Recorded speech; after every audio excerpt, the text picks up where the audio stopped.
Today I'm going to show you how to make a quick and easy Christmas card with the Wondrous Wreath stamp set.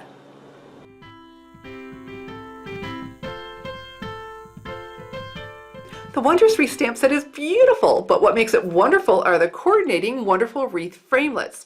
And Stampin' Up just shared in the Stampin' Success, a publication exclusive for demonstrators, a tip to make it even easier to use.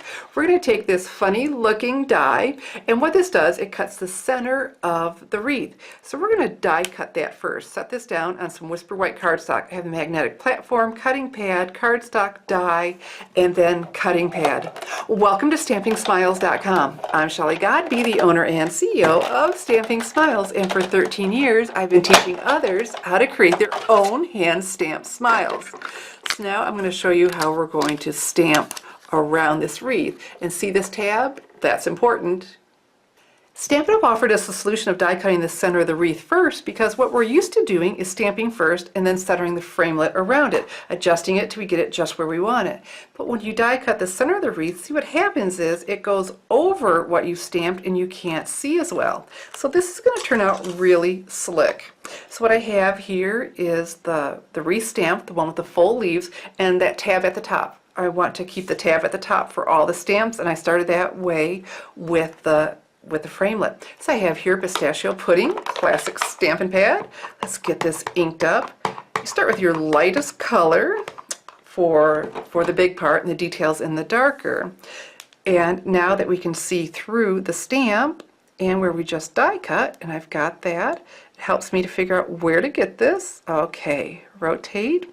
Now I'm going to make you a promise. If I were doing this, not on a video, my head would be right over top.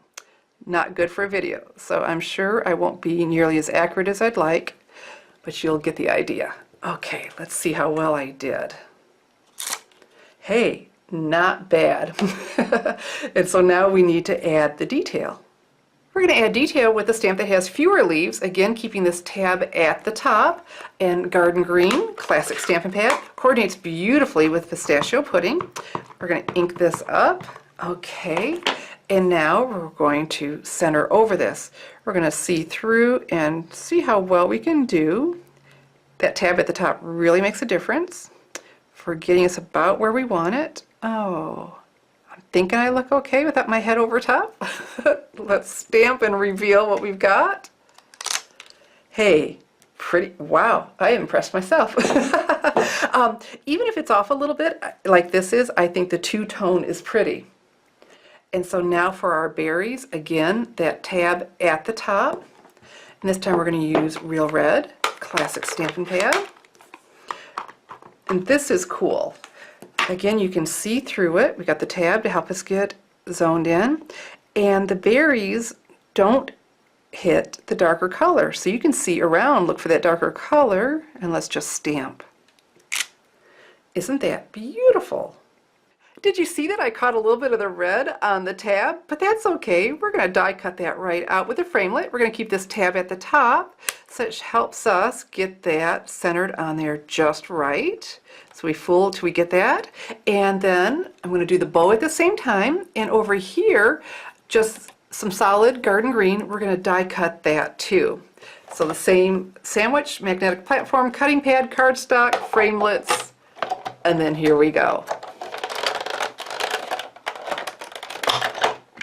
Here's my completed, quick and easy Wondrous Wreath Christmas card. Simple yet pretty.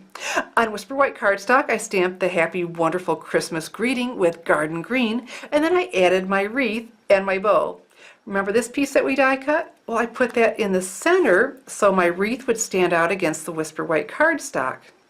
And then for our little something something inside, I stamped the poinsettia, also included in the Wondrous Wreath stamp set, as well as the sentiment. And so now you see that you can make this easily by die cutting the center first and then building your wreath. But I have a question for you. Are you a subscriber to the Stampers Insider? If not, you're going to want to subscribe and get my remaining 8 weeks of my 12 weeks of Christmas emails. They're exclusive for my subscribers to the Stampers Insider. So subscribe by 1 p.m. Eastern Time, Wednesday, October 29, 2014 to get the remaining 8 weeks. And you'll do that by going to www.thestampersinsider.com. I'm Shelley Godby, teaching you how to create hand stamped smiles. Thanks for watching.